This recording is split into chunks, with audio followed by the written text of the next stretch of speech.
E, bueno, vou ler uns textos de Tres Comunicacións e o meu, non o último, pero o último libro. E procuro facer do meu tempo o teu tempo para que fuxas, para que asumas que existen formas diferentes de experimentar a soidade.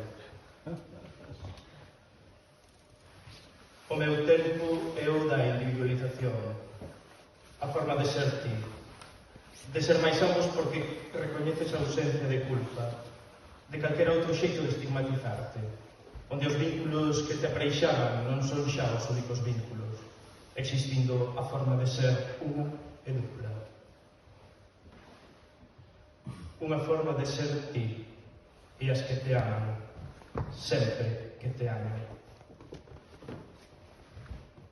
Tamén ti, como certeza material e inmaterial, como forma de xustificar as ausencias e as presencias, como dobre significado para un significante que te significa, que te nomea e te interpreta coa única intención de crear unha identidade propia. Xestionar un lugar onde o silencio non é máis o froito do temor á soidade, senón unha forma de expresión máis do común e lexítimo espazo, un acubillo sobre o que sosterse cando o mundo colapsa ao teu redor. As perspectivas mudan, o son das liñas de fuga, o son das liñas de fuga non é xa o único son. As figuras dos deuses non destorcen a liña do horizonte, coa salita desfigurada polas inclemencias do tempo, deixaron de ser o paradigma do que pode ser compartido. As laxes sobre as que se cimentara o camiño son agora a pegada coa que a historia define o transcorrer dos anos.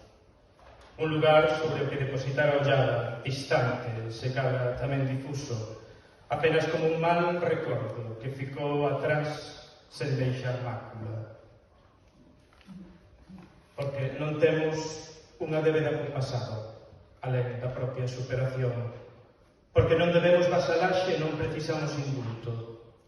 Porque non somos parte dun todo que non nos ama e posuímos as chaves de calquera mudanza. Moitas grazas.